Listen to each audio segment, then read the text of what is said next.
വചനം ദൈവത്തിൻ വചനം നന്മകൾ ചെയ്യാനറിയൂ വചനം. വചനമറിഞ്ഞാൽ ആത്മാവുണരും ഹൃത്തിൽ. വചനം വചനം ദൈവത്തിൻ വചനം. വചനം വചനം ദൈവത്തിൻ വചനം.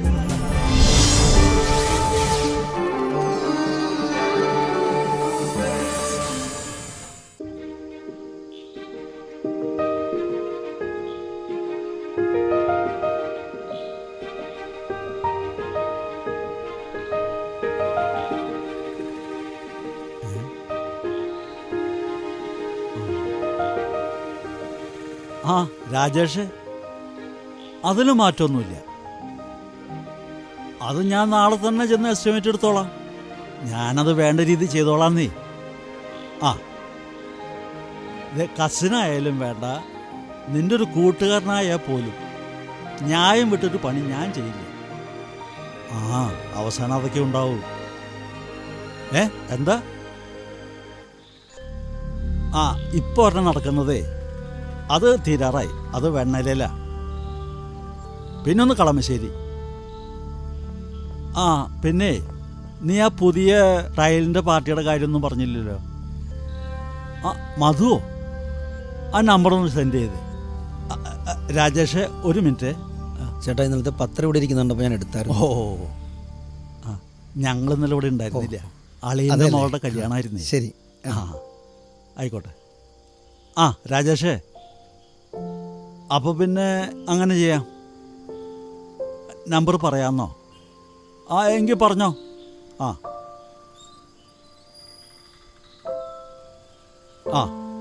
8281530532. ഞാൻ ഒന്നുകൂടി പറയട്ടെ. 8281530532. മധു. മധു അല്ലേ? ഞാൻ വിളിച്ചോളാം. അപ്പം ശരി. ആയിക്കോട്ടെ.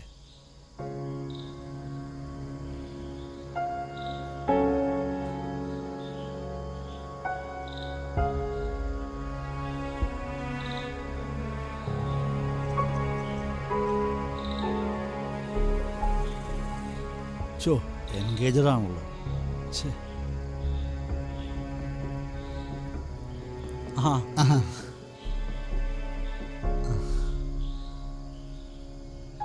ഞാനിതിനു വേണ്ടി മാത്രം വന്നതാ.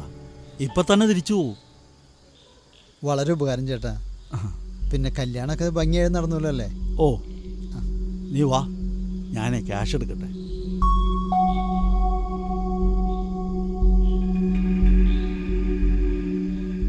നീ ഇരിക്ക്. എൻ്റെ അക്കൗണ്ടിൽ ഇത്രയും ക്യാഷ് കാണില്ലേ? അല്ലെങ്കിൽ തന്നെ ജോയിക്ക് ജിപേ ചെയ്യാൻ പറ്റൂലല്ലോ. എനിക്ക് ഗൂഗിൾ പേ ഇല്ല ചേട്ടാ. നീ ഇരിക്ക്, ഞാൻ പൈസ എടുക്കാം.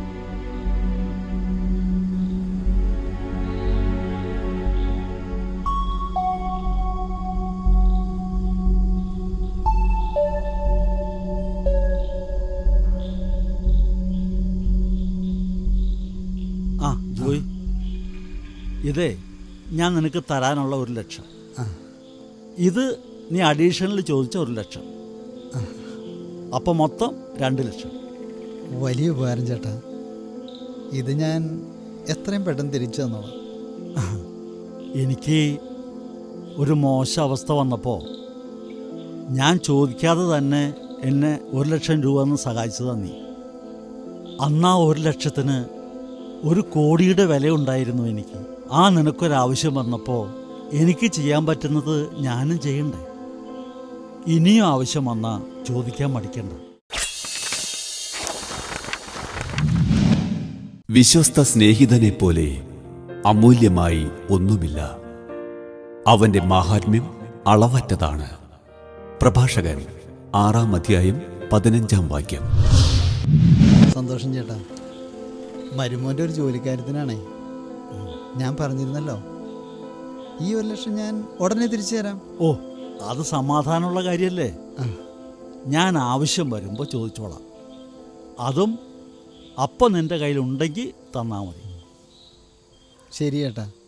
ഞാൻ ചെല്ലട്ടെ ചേട്ടാ. ശരി എന്നാ. ആ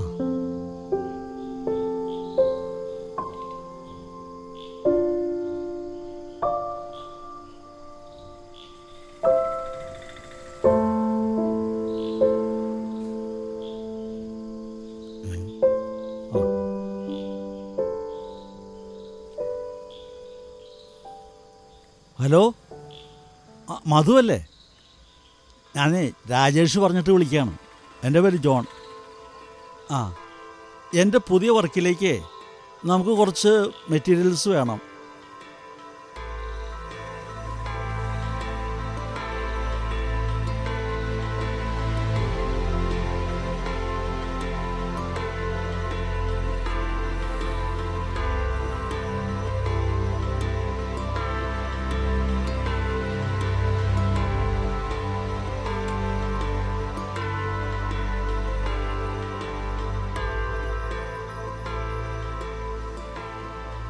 അഗസ്റ്റിനെ, ആ എൻ്റെ ഒച്ചണ്ട.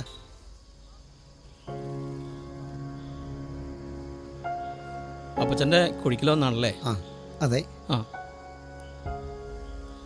അപകട സ്ഥലത്ത് നിന്ന് അപ്പച്ചനെ ചേട്ടനൊക്കെ ഉണ്ടായിരുന്നത് കൊണ്ട് എളുപ്പം ഹോസ്പിറ്റലിൽ എത്തിക്കാൻ കഴിഞ്ഞെന്നറിഞ്ഞു.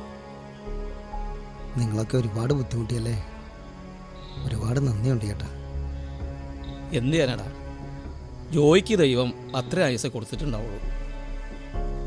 എനിക്ക് ഒറ്റ ദുഃഖമുള്ള അഗസ്റ്റിനെ, അത്രയൊക്കെ ഞങ്ങൾ ബുദ്ധിമുട്ടി ഹോസ്പിറ്റലിൽ എത്തിച്ചെങ്കിലും അവൻ്റെ ജീവൻ രക്ഷിക്കാൻ പറ്റിയില്ലല്ലോ.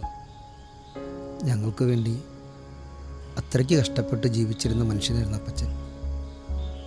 ആ അപ്പച്ചൻ്റെ കഷ്ടപ്പാടുകൾ മാറി ഞങ്ങൾക്കൊരു നല്ല ജീവിതം കൈവന്നപ്പോഴേ എനിക്ക് ജോലി കിട്ടിയപ്പോൾ ഏറ്റവും അധികം സന്തോഷിച്ചത് എൻ്റെ അപ്പച്ചനായിരുന്നു. അത്രയ്ക്ക് നന്മയുള്ള അപ്പച്ചൻ്റെ എല്ലാ അനുഗ്രഹങ്ങളും നിങ്ങൾക്കുണ്ടാവും. എന്നെ സംബന്ധിച്ചിടത്തോളം അത്രയ്ക്ക് നല്ല മനുഷ്യനായിരുന്നു ജോയി. വെള്ളിയുടെ മാറ്റ് മൂശയിലൂടെയും സ്വർണത്തിൻ്റെ മാറ്റ് ചൂളയിലൂടെയും എന്ന പോലെ മനുഷ്യൻ്റെ മാറ്റ് അവന് ലഭിക്കുന്ന പ്രശംസയിലൂടെ നിർണയിക്കപ്പെടുന്നു. സുഭാഷിതങ്ങൾ 27-ാം 21 ശരി ചേട്ടാ, എന്നാൽ ഞാൻ ചെല്ലട്ടെ. അല്ല അഗസ്റ്റിനെ, നീ സിംതേരിലേക്ക് വരുന്നത് കണ്ടിട്ടാ ഞാനിങ്ങോട്ട് വന്നത്. ഇനിയിപ്പോൾ നീ വീട്ടിലേക്കാണോ പോണേ? അല്ല, ഞാൻ ആ ജോണിയേട്ടൻ്റെ വീട്ടിലേക്കാണ്. അപ്പച്ചൻ്റെ അടുത്ത കൂട്ടുകാരനായിരുന്നില്ലേ, എന്നെ ഒന്ന് കാണണമെന്ന് പറഞ്ഞ് വിളിച്ചിട്ടുണ്ടായിരുന്നു. ഞാനും ആ വഴിക്കാണ്. ഞാനവിടെ വീട്ടിൽ കൊണ്ടാക്കി തരാം. ആവശ്യമാണ്, നടക്ക്. ശരി ചേട്ടാ.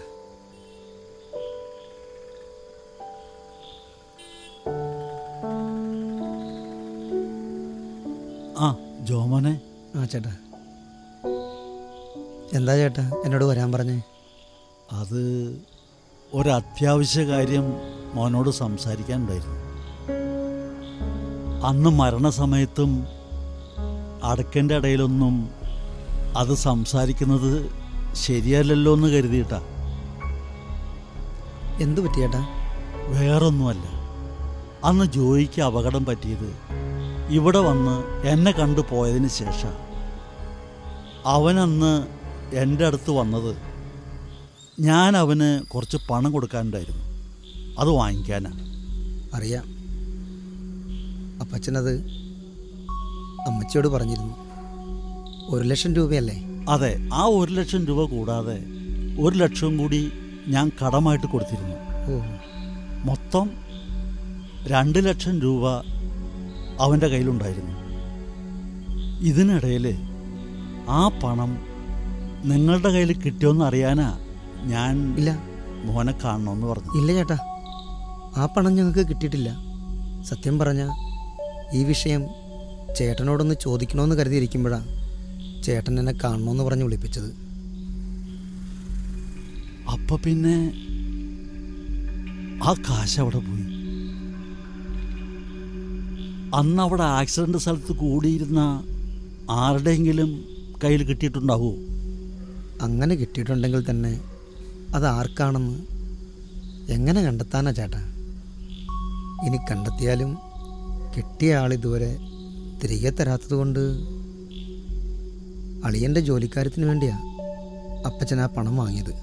ഉവ്വ്, എന്നോട് പറഞ്ഞിരുന്നു. കാശ് പോയെങ്കിൽ പോട്ടെ ചേട്ടാ, അതിലും വലുതല്ലേ ഞങ്ങൾക്കുണ്ടായ നഷ്ടം.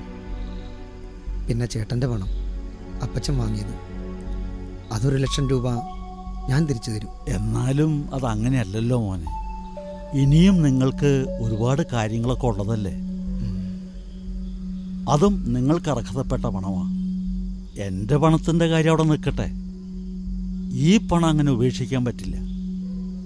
അത് നേരായ രീതിയിലുള്ള പണമാണ്. അതിനിപ്പോൾ എന്ത് ചെയ്യാൻ പറ്റും? അന്വേഷിക്കണം, അന്വേഷിച്ച് കണ്ടെത്തണം.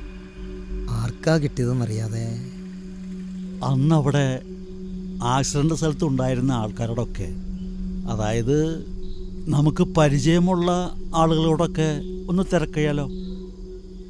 ആ ഡേവിഡ് ചേട്ടനും ജേക്കബ് ചേട്ടനും രതീഷും പത്രോസ് ചേട്ടനും ഒക്കെ ഉണ്ടായിരുന്നെന്നാണ് പറഞ്ഞു കേട്ടത്. ജേക്കബ് ചേട്ടനെ ഞാൻ ഇപ്പം കണ്ടതേ ഉള്ളൂ. പുള്ളിക്കാരനാ എന്നെ ഇവിടം വരെ കൊണ്ടുവന്നാക്കിയത്. അവർക്കൊന്നും ഒരു ബുദ്ധിമുട്ടുണ്ടാക്കാത്ത രീതിയിൽ നമുക്ക് ഇത് ചോദിക്കണം. ധൈര്യപൂർവം പ്രവർത്തിക്കുവിൻ. കർത്താവ് നീതിമാന്റെ പക്ഷത്തായിരിക്കും. 2 ദിനവൃത്താന്തം 19-ാം അധ്യായം 17-ാം വാക്യം. എൻ്റെ മോനെ, അല്ല നീ ഇതെന്തൊക്കെയാ പറയണത്? ജോയിയുടെ കയ്യിൽ 2,00,000 രൂപ ഉണ്ടായിരുന്നെന്നോ? എനിക്കിതൊന്നും വിശ്വസിക്കാൻ പറ്റുന്നില്ല. എന്നിട്ട് ആ പണം ആരെടുത്തെന്നാണ് ഈ പറയണത്? എനിക്കറിയില്ല ചേട്ടാ.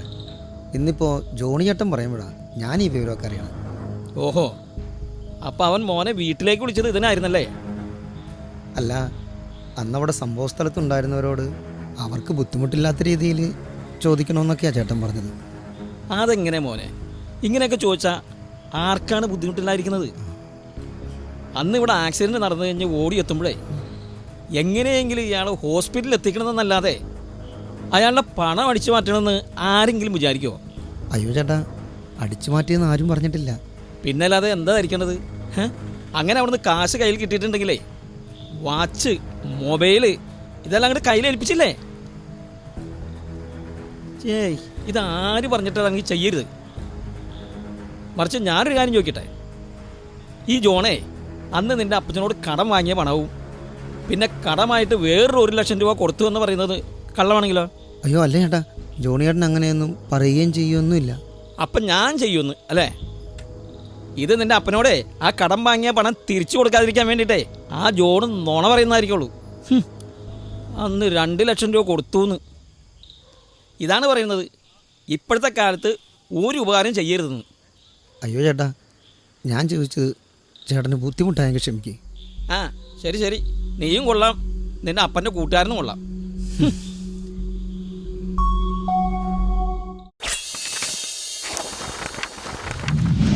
തുളച്ചു കയറുന്ന വാളുപോലെ വീണ്ടും വിചാരമില്ലാതെ വാക്കുകൾ പ്രയോഗിക്കുന്നവരുമുണ്ട്.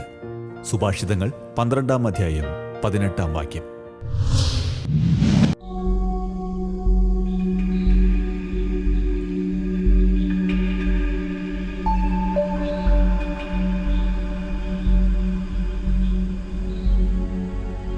എന്തു പറയാനേ ചേട്ടാ, ജോയിയുടെ കാര്യത്തിൽ എല്ലാവർക്കും വിഷമമുണ്ട്.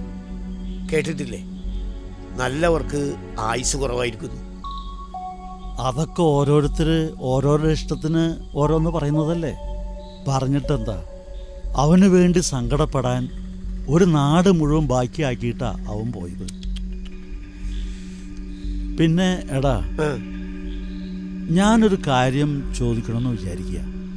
ചേട്ടൻ ചോദിക്കേട്ടാ. എനിക്കൊരു കാര്യം അറിയണമെന്നുണ്ട്. ദേ, അത് ചോദിക്കുന്നത് കൊണ്ട് നീ വേറൊന്നും വിചാരിക്കരുത്. ഇതെന്താണ് ചേട്ടാ ഭയങ്കര ഇൻട്രൊഡക്ഷൻ? വേറൊന്നും അല്ലടാ, അപകടം പറ്റിയ ജോയിയെ ആശുപത്രിയിൽ എത്തിക്കുമ്പോൾ നിങ്ങളൊക്കെ ഉണ്ടായിരുന്നല്ലോ കൂടെ. അതെ, ഞാനും ആ ജേക്കബും രതീഷും പത്രോസും ഒക്കെ ഉണ്ടായിരുന്നു. ജോയിക്ക് അപകടം പറ്റിയ സമയത്ത് അവൻ്റെ കയ്യിൽ കുറച്ച് പണം ഉണ്ടായിരുന്നു. ആ കാശിനെ കുറിച്ച് നിനക്ക് വല്ലത് അറിയാമോന്ന് അറിയാനാ ഞാൻ ചോദിച്ചത്. ദേ ചേട്ടാ, വായി തോന്നിയത് വിളിച്ചു പറയരുത്. ജോയിയുടെ കയ്യിൽ കാശൊന്നും ഞാൻ കണ്ടില്ല. വാച്ചും മൊബൈലും പേഴ്സും എല്ലാം എൻ്റെ കയ്യിലായിരുന്നു. അത് ആ ജോയിയുടെ മോൻ അഗസ്റ്റിൻ വന്നു കഴിഞ്ഞപ്പോൾ ഞാനത് അവനെ ഏൽപ്പിക്കുകയും ചെയ്താണല്ലോ. പിന്നെ കാശ് എവിടെ പോയി? ദേ ചേട്ടാ, ഈ വക വർത്താനം ആളുകളോട് പറഞ്ഞിട്ടുണ്ടല്ലോ, മനുഷ്യനെ വെറുതെ നാറ്റിക്കരുത്. ഈ രക്ഷിക്കാനായിട്ട് ഞാൻ മാത്രമല്ലല്ലോ ഉണ്ടായിരുന്നത്. ഈ ജേക്കബും രതീഷും പത്രോസും എല്ലാവരും ഉണ്ടായിരുന്നില്ലേ? അപ്പം അവരോടൊക്കെ കൂടി ഒന്ന് ചോദിക്ക്. ഒരു കാര്യം ചോദിച്ചു വന്നേക്കണ 2 ലക്ഷം രൂപയെ. എൻ്റെ പൊന്നോ, ഇതെന്താണ് വെള്ളിരിക്കാ പട്ടണോ?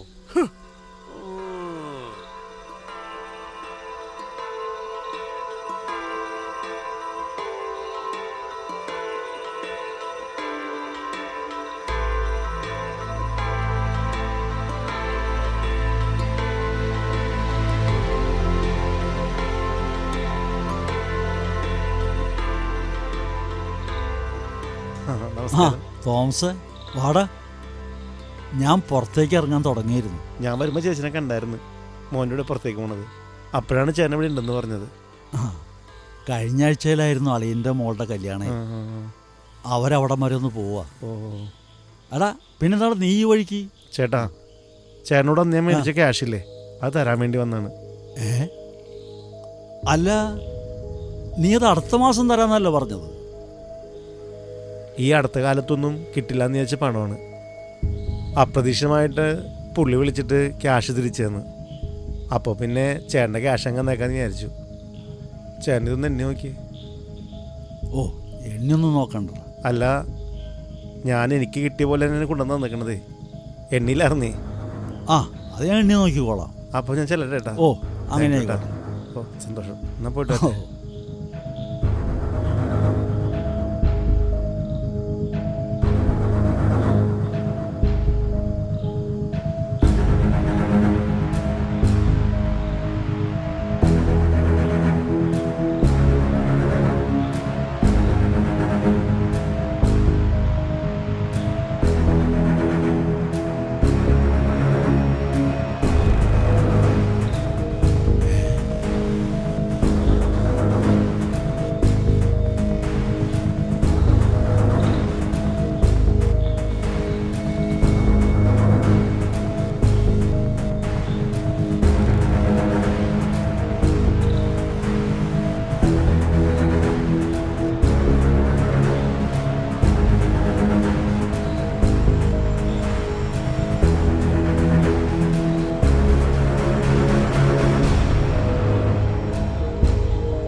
ഹലോ. ആ തോമസേ, ഇത് ഞാനാ, ജോൺ. ആ മനസ്സിലായേട്ടാ. അല്ല തോമസേ, നീ ഇവിടെ കൊണ്ടുവന്ന പണേ അതെവിടെന്നാ? എന്തായിട്ടാ അങ്ങനെ ചോദിച്ചത്? ഇവിടെ കള്ളനോട്ടല്ലോണാ? എൻ്റെ പൊന്നേട്ടാ, ഇത് ഞാൻ ആ ജേക്കബേട്ടനെ കടം കൊടുത്തിരുന്ന 1 ലക്ഷം രൂപ പറഞ്ഞ ഡേറ്റും കഴിഞ്ഞ് തിരിച്ചു കിട്ടുന്നൊരു ഉറപ്പില്ലാതിരിക്കുന്ന സമയത്താ പുള്ളി വിളിച്ച് മിനിയാന്ന് ഈ ക്യാഷ് എന്നെ ഏൽപ്പിച്ചത്. അങ്ങനെ തന്ന ഉടനെ അതൊന്ന് തുറന്നു നോക്കി അതേ പേപ്പറിൽ തന്നെ പൊതിഞ്ഞ് ചേട്ടനോടും തരേ ചെയ്തത്. അല്ലാതെ എനിക്കൊന്നും അറിയില്ലേട്ടാ. എന്താട്ടാ, വല്ല പ്രശ്നം വല്ലതും ഉണ്ടോ? ഒന്നുമില്ലടാ, ഇത് ഒറിജിനൽ പണം തന്നെയാ. എനിക്കും ഈ സെയിം ബാങ്കിൽ തന്നെ അക്കൗണ്ടേ. അല്ല, ഇതിൻ്റെ ടാഗ് കണ്ടപ്പോൾ ഞാൻ വിളിച്ചു ചോദിച്ചതാ. ഓ അതാണോ? എൻ്റെ ചേട്ടാ, ഞാനാകെ പേടിച്ചു പോയിട്ടാ. ആ അപ്പോൾ ശരിയടാ.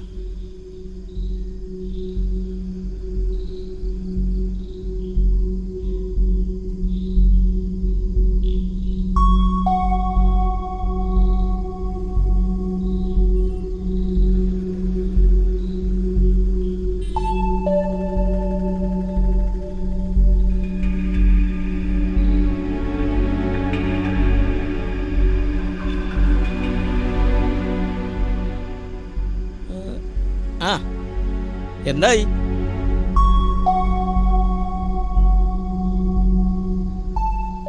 എന്താണ് കേസ് അന്വേഷണം കഴിഞ്ഞാ? എനിക്ക് മനസ്സിലായില്ല. അല്ല, ഈ അപകട സ്ഥലത്ത് നിന്നേ ജോയിയുടെ 2 ലക്ഷം രൂപ പോയിന്നോ 3 ലക്ഷം രൂപ പോയിന്നോ അവിടെ കൂടിയിരുന്നവരിൽ ആരൊക്കെയോ അടിച്ചു മാറ്റിയെടുത്തെന്ന് താൻ പറഞ്ഞെന്ന് ജോയിയുടെ മോൻ പറഞ്ഞല്ലോ. എൻ്റെ അടുത്തും അവൻ കാശ് അന്വേഷിച്ച് വന്നിരുന്നേ. അതുകൊണ്ടാണ് ഞാൻ ചോദിച്ചത്. കേസ് അന്വേഷണം അവിടം വരെ ആയിന്ന്. ഇപ്പൊ മനസ്സിലായ? ആൻഡോ, നീ പറയുന്നതൊക്കെ കൊള്ളാം, പക്ഷേ അത് ഞാൻ നിന്നോട് ചില കാര്യങ്ങൾ പറയുന്നത് കേട്ടിട്ട് മതി. എന്താണ്? ഏതായാലും ഇവിടെ വെച്ച് വേണ്ട, നീ ഒന്ന് പുറത്തേക്ക് വാ.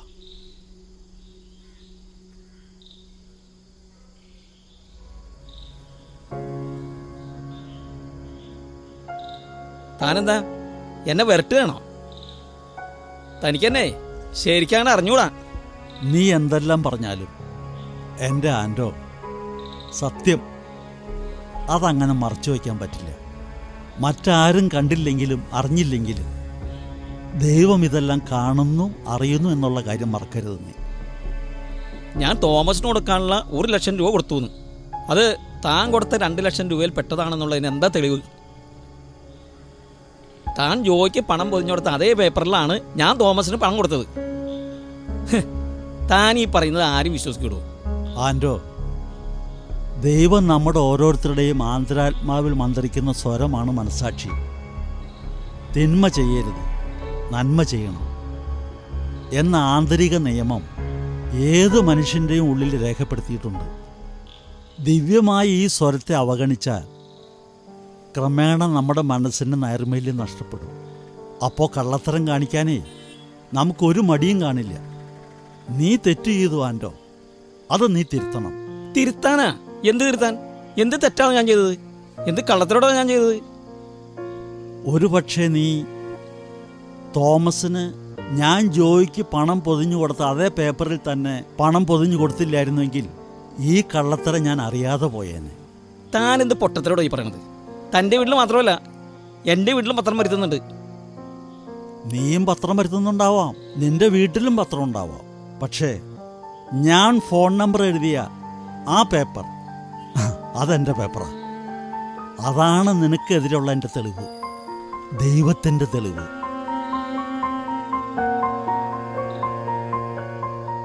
ഞാനിതാരോടും പറയില്ല. ഇതിനെതിരെ കർശനമായ നടപടിക്കോ പ്രശ്നത്തിനോ ഒന്നും നിൽക്കാതെ നിന്നോട് മാത്രമായി നേരിട്ട് പറഞ്ഞ് തിരുത്താൻ ആവശ്യപ്പെടുന്നതേ അവരത്രയ്ക്ക് സാമ്പത്തികമായി ബുദ്ധിമുട്ടില്ല. നിനക്ക് അർഹതപ്പെടാത്ത ആ പണം അതെങ്ങനെയായാലും അവരുടെ കയ്യിലെത്തണം. ഒരു തെളിവ്? ശരിയാടോ, ആ കാശ് ഞാൻ എടുത്താടോ. ജോയിനെ ആശുപത്രിയിലേക്ക് കൊണ്ടുപോകുമ്പോൾ എനിക്ക് കിട്ടിയ കാശ്. തനിക്ക് ചെയ്യാൻ പറ്റിയ എന്താണെന്ന് വെച്ചാൽ ആണെങ്കിൽ ചെയ്യും, എന്നിട്ട് അതെൻ്റെ കയ്യിൽ നിന്ന് മേടിക്കാൻ നോക്ക്.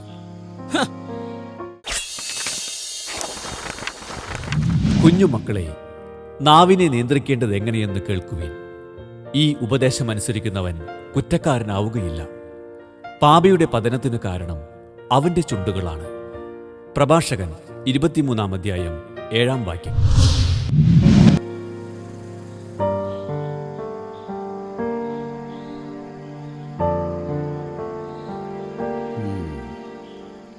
വാ വാ. ചേട്ടാ, ചേട്ടൻ പറഞ്ഞത് സത്യമാണ് ചേട്ടാ. എൻ്റെ അപ്പച്ചൻ്റെ പണം സത്യമുള്ളതാണ്. ആ പണം കിട്ടി ചേട്ടാ. കിട്ടിയോ? ആ. എങ്ങനെ? എവിടെന്നാ? ഇന്ന് കാലത്ത് വീട്ടിൽ നിന്ന് അമ്മച്ചിയാണ് എന്നെ വിളിച്ച് പറഞ്ഞത്. വീടിനകത്തൊരു പൊതി കിടക്കുന്നെന്ന്. അത് തുറന്നു നോക്കിയപ്പോൾ അതിൽ 2 ലക്ഷം രൂപ. ഇത് ഉറപ്പാ ചേട്ടാ, ആരോ ജനൽ വഴി അകത്തേക്ക് ഇട്ടതാ. പണമെടുത്ത ആളിന് തിരുത്തണമെന്ന് തോന്നിക്കാണും. വീട്ടിലെല്ലാവരും അത്ഭുതപ്പെട്ടിരിക്കുകയാണ്. ആരാണ് ഈ നന്മ പ്രവൃത്തി ചെയ്തതെങ്കിലും അയാൾക്ക് 100 കോടി പുണ്യം കിട്ടും. അയാൾ ആരായാലെന്താ, അയാളുടെ മാനസാന്തരത്തിൽ അയാൾക്ക് വേണ്ടി പ്രാർത്ഥിക്കും. പിന്നെ ചേട്ടാ, അതിൽ 1 ലക്ഷം രൂപ ചേട്ടൻ്റെ അല്ലേ? അത് ഞാൻ കൊണ്ടുവന്നിട്ടുണ്ട്. ദേ, അതിപ്പോൾ വേണ്ട, അത് മോൻ്റെ കയ്യിൽ തന്നെ ഇരിക്കട്ടെ. അതെ, എനിക്കെന്തെങ്കിലും ആവശ്യം വരുമ്പോൾ ഞാൻ പറഞ്ഞോളാം. അപ്പം നിൻ്റെ കയ്യിൽ ഉണ്ടെങ്കിൽ തന്നാൽ മതി.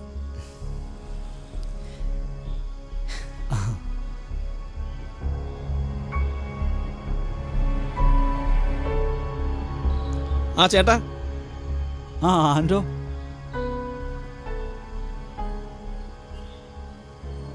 ഞാനത് തിരുത്തി ചേട്ടാ.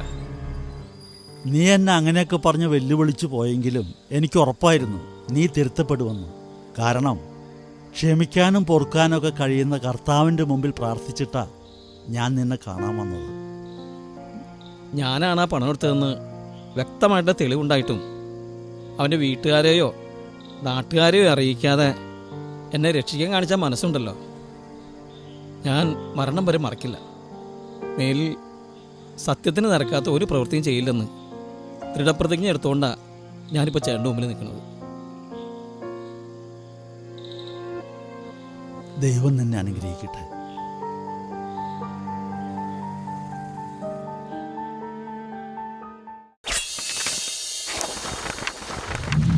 ദൈവത്തെ സ്നേഹിക്കുന്നവർക്ക്, അവിടുത്തെ പദ്ധതി അനുസരിച്ച് വിളിക്കപ്പെട്ടവർക്ക് അവിടുന്ന് സകലവും നന്മയ്ക്കായി പരിണമിപ്പിക്കുന്നു.